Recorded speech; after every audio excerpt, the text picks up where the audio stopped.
Welcome, everyone, to the Executive Compass. This is where we get insights from B2B founders. We'll dive into their story, how they got started, and their challenges in business, and what are the opportunities they're looking into as they shape their business for the future.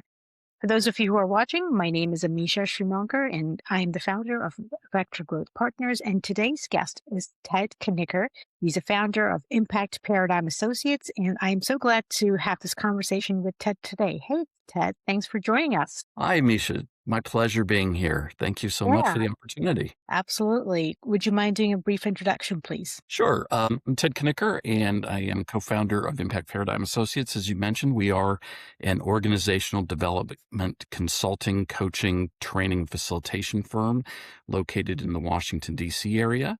Prior to that, though, I spent about 25 years in federal government service, where I was the chief of evaluation for the U.S. Department of State and its public diplomacy programs. But I've also been around consulting world with background in total quality management or Lean Six Sigma as well. So a lot of focus on looking at strategy, how to measure it, how to turn action and beliefs into and goals into evidence of effectiveness. Amazing. There's a lot to unpack here. How long have you had the company? We started the company in 2018 and have been growing ever since. Excellent. And tell me about your clients. Is one of them the US government or is one and you've expanded your clientele? Tell us more about that. Sure. So we started with the federal government because that was my background, certainly my network, but we have expanded into state,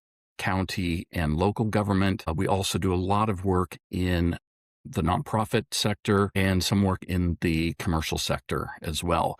And tangentially, we do work with the academic field because I'm also an adjunct professor at a couple universities in the area, and the philanthropic sector because I had spent some time in the social impact area. All right. And Ted, tell us something about the specific problems that clients are usually trying to solve. And I know they can look very different depending on who you work with, but give us a flavor of what are they trying to solve when they come to you and your organization? It's usually a combination of things. One is helping them to define what does success look like for them, because often they may have a goal, but it's not designed to be observable and measurable, or it's how can they articulate the value that they're creating, either through measurement or through the ability to show what is the impact that they're having. I find many organizations spend a lot of time on activity and they really don't link it to the desired future that they want to create, either for themselves or their customers or their interest holders. And so often what we get is we really specialize in organizational performance improvement. And so on kind of one side, it really is looking at what's the purpose of the organization and how do we define that, but understanding that they can't get there without their people. So we have a very human-centered side of the business that we do that gets into culture, employee engagement, and the things that really empower organizations to achieve their missions and make a difference. So it's not just the leaders that you work with, it's the entire organization, the entire teams, so to speak. That's right. We always typically will coach the leaders, but usually in most of the engagements, we will be working with cross-functional group of people at multiple levels within an organization. What are the most common problems that you find when you're working with these cross-functional groups? I'm curious, like sales and marketing, how do they talk to each other or operations? I mean, what do you see are the usual hiccups? Probably the two most common are when we walk in, they'll say communication or communications, and what's the issue? And often what it is that there's not clarity around how they communicate. There's not a good sense of roles and responsibilities and decision rights. You know, who is actually making the decision and what's the process and what's the cadence for that? That's one. The second one that we typically see is direction. It's, you hear from people, we don't know what the vision is, or we don't have anything to help us make a decision about whether one alternative is a better choice than another one. And so a lot of times there's, kind of flailing around or floundering. Yeah. Is this what tell me about the engagements. What is the typical duration? I would assume a year, 6 months, Yeah, definitely more. it will depend on, what we're doing for them, but most engagements are roughly 9 months to a year. And then depending on what happens in that engagement, often we get brought in to help them overcome an initial issue. So it might be kind of the start of how do we put together the strategic plan, or how do we evaluate what we're doing, or we're having some morale issues. And then from there, what inevitably happens is as you go deeper into the organization, you find some other root causes of other problems. And so sometimes that does lead to, follow on kind of work, or slightly, adjusted to continue to make them even better than where we tend to leave them. Yeah.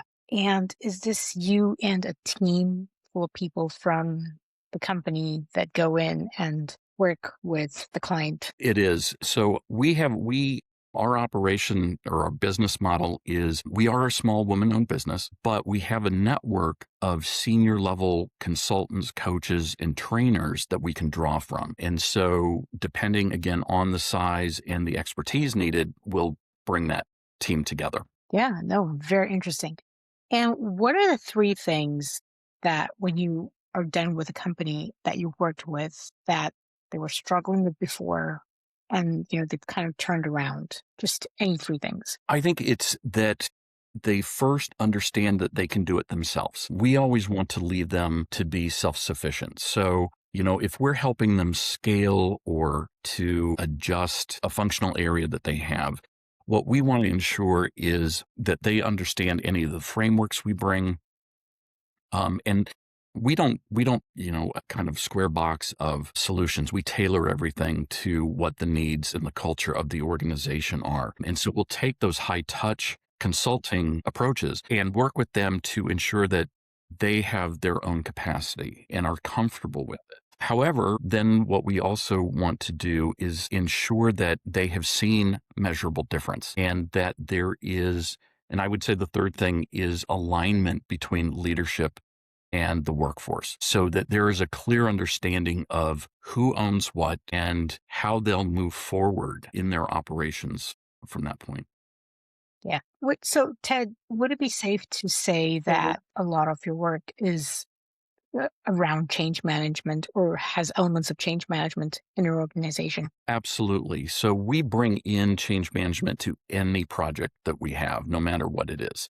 So we will work with whoever, our contacts are in the leadership to ensure that there is a change management communication plan, a change management strategy, and that they're using proven techniques for informing their workforce and then institutionalizing those changes. Excellent. In your experience, what are the most common reasons change efforts stall inside organizations? The two that I tend to see the most are that the change isn't well defined. So the organization doesn't really understand what is it supposed to look like on the other side. And so that's often where a lot of the resistance is. If the leadership cannot effectively communicate, this is what it looks like. Here's the evidence we're looking at to show that the change mattered. Here's how it's going to be different. Here's how it's going to be better. That's one. I think a second then is that there's not strong follow up with the actual change to reinforce it. And so as you're looking at different levels of management within an organization, not everyone's on board, not everyone has understood it the same way, and they don't know and they're not trained on how do we continue this forward? How do we both manage the visible change as well as the invisible things, the intellectual piece of it, the emotional piece of it? Because anytime there's a change, people are losing something. And we have to be aware that they will go through the grief process with that. Yeah. And after you're done working with a company, do you have a follow up process where you check in maybe 30 days later to see if the changes that you put in place are still followed to the T? Or is there a maintenance program? Is what I'm really asking. Yeah, we always encourage that. Many of our clients, unfortunately, especially in government, won't opt in for the follow-on plan. But again, we want to make sure that what we help deliver sticks. And so we do have different ways that we can approach that through follow-on training or coaching or just check-ins, as well as assessments that can be done so we can do before and after assessments. We have quite a variety of ways that we can follow up. What's been your most challenging project till date? Wow, that's a great question. Probably, I'll say we did a major process review for a federal agency, and I can't tell you who it is, but what I'll tell you is that they're involved with equal opportunities for all. And what we were seeing was they were going through multiple issues. One was they had a tremendous public backlog of their services and being able to handle those. They also were in the midst of changing their intake process. They were moving from in person only to online, and that skyrocketed the number of charges that were coming into that organization.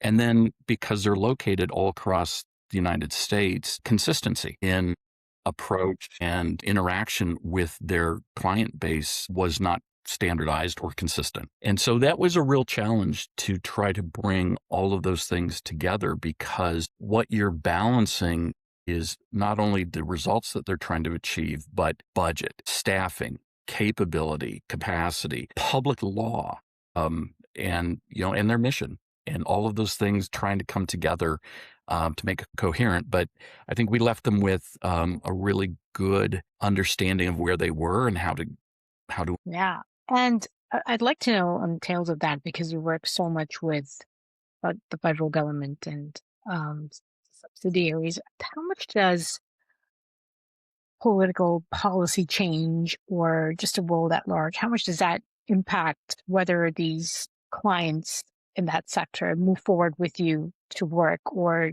is there pushback like not now, maybe later? We tend to see that in cycles. And what tends to happen is that it really will depend a lot on what the focus of an administration is, and what they think is important within how to manage an executive branch agency. There are times when the kind of work, because we're organizational development, that tends to be seen as kind of softer work because we're not a Right. tech firm. Yeah. Or, because we're really dealing with people and how people interact, how they behave, how they think. That can be harder to make the case for, especially in a contracting process. And so I think how important the importance an administration places on developing people is really a key. And then how important do they believe in social programs? Because we deal with a lot of these social programs. I've worked with all the cabinet level departments in about 130 different agencies. And that's what we see over and over is you'll see kind of movement from the scientific agencies and the environmental agencies to the people agencies to the foreign affairs agencies. And so, yeah, it just becomes very cyclical. You mentioned the softer side of organization, right? Organizational health. How do you connect the softer side of the organizational health with, say, the harder metrics that some leaders care about, or maybe all leaders care about? A lot of it is having a framework. So we use a couple of different frameworks that really show the causal relationship between the activities that the workforce does, what it produces, and then how, when its outputs or its deliverables are given to the intended audience, what are the changes that they want to see? And it's those changes that are the strategic outcomes or results that the leaders really care about. And then we can set up, how do you actually measure those things? And how do you have a balanced set of key performance indicators to let you know that you're making progress or that you're achieving those things? And so we'll talk about, for example, instead of learning and development kind of in the training space, for us, it's learning and performance. That's why people are trained. It's so that they can perform better in the role and that the organization can be more healthy. So we've also done a lot of research on employee engagement, and what are the actual drivers from employee engagement to business or organizational results. And so we can look at any organization's, for example, their climate surveys or their employee engagement surveys, and we can tell you where are you strong in what you're asking and the feedback you're getting from employees, what are you missing, and then what are the day-to-day, week-to-week, month-to-month things that leaders and supervisors can do to ensure that that their engagement is high enough that they're going to give their extra oomph and thought to, and how does that actually affect the specific performance indicators that they're working with. How much does AI factor into any of the work that you're doing? Not just, and actually, this is a two-phase question. I want to talk about AI and how much you actually use it in your own business and how much it has helped, if at all. And what has been the impact of AI and clients, and how do you navigate those waters? Sure. So let's start there So first. yeah, Yeah. we jumped on the AI bandwagon very early, and that was essential because as a small business, you're always looking at how to be more efficient. And AI really helped us save a lot of time, especially initially in analysis of data. But I think the really critical thing is that AI is not a replacement for judgment. AI is an amplifier, and and someone still needs to bring that sense of judgment and intuition and expertise to what produces. AI is not going to solve political issues or issues of sensitivity or things that are really nuanced. But where it is moving, and what we've seen as well, is that it can be used more and more to automate certainly repetitive processes or things that if I were to spend, a few hours putting some pieces together or entering something into an Excel spreadsheet, AI can do that much faster, much more efficiently than I would. So it frees me up to do much more strategic thinking with clients, right? I think with our clients, because the primary group is the public sector, they're still dealing with policy issues about use of AI. And in our nonprofit sector partners, what we're seeing is they're still balancing the fear of AI taking over. And so we're trying to kind of help organizations understand what the most optimal use of AI is for their particular context. But yeah, we're moving now forward with using AI to automate a lot of our processes and to build some of our tools that we tend to work with our clients. Amazing. And what are the biggest opportunities you see right now for Impact Associates to expand its impact, basically? Sure. We're really focused on, and we've seen a couple of things happen. One is that with AI, there is this direction and people trying to figure that out. And what that's creating is even faster change. So we talked about change management earlier. Part of it is we're very focused with organizations on their external awareness and their future's intelligence as well, because no one's going to predict and can predict the future exactly, and there is no one future. And so what's occurring is helping organizations determine what the more probable futures are and how to prepare for that. And so, with things like scenario planning or variations of that and other futures intelligence, helping organizations to move beyond when they're planning to think about just last year plus or minus 10%. But really, again, defining what is that success that you want to have in the next 5 years, 10 years, 20 years. But the other side of that is that we're seeing that many people coming into the workforce have not had experience in office related jobs and often don't have, or I shouldn't say don't have, they're unaware of what are the ways in which a multi-generational workforce needs to work together and interact. So it's not just generations training, but it's also just the basics of this is how an organization functions when you have to rely on others, and how do you maintain your own personal accountability within those situations so that you're building trust and credibility within the organization so that people really are working together and have a common understanding of what the goals and objectives are. Yeah. Looking ahead, what do you want the legacy of Impact Paradigm Associates to be?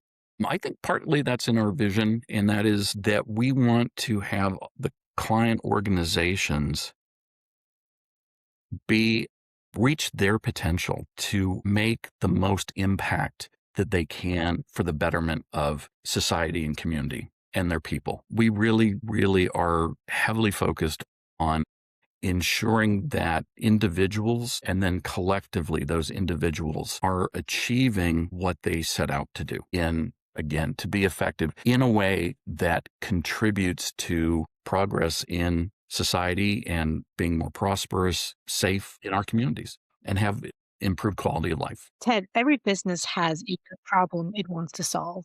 What's one Mhm. challenge, if you cracked it, that would really accelerate your growth? Great question. I think for us, it continues to be scaling the values that we hold. We do help others do it well, but when you're a small business and you have a network of associates that you're working with instead of a workforce, that can be a little harder to ensure that everyone is operating to the same level of the values you hold, the quality of delivery, quality of thinking. We're fortunate enough that we do vet, and I am personally involved in most things. But at the same time, as a co-founder, it's very easy to get caught in the owner trap, and so always looking at how can I make our knowledge and approaches more transferable is probably Mm, without becoming a commodity to the point that it's very sterile.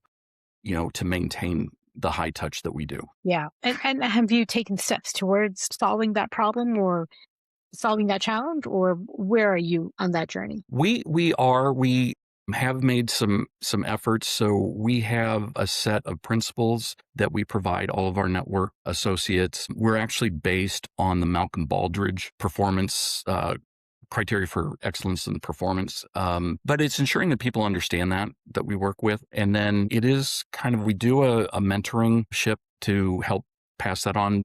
But the big move that we're making now is beginning to turn a lot of our work into more usable tools that we can bring to any project, and knowing what's the most appropriate way to do that, but still keeping them customizable. Excellent. Ted, this has been a wonderful conversation. Thank you so much for sharing the work that you do and everything about, how you do it and the real impact and the change you're creating through organizations. Where can people find and connect with you? Sure. So online, we are at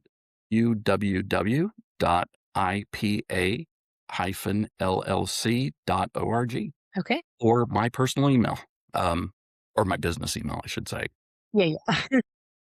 which is ted.kniker at ipa dash. Thank you so much. This has been great, and we wish you the very best and looking forward to more conversations in the future. Great. Thank you so much, Amisha. Really appreciate it.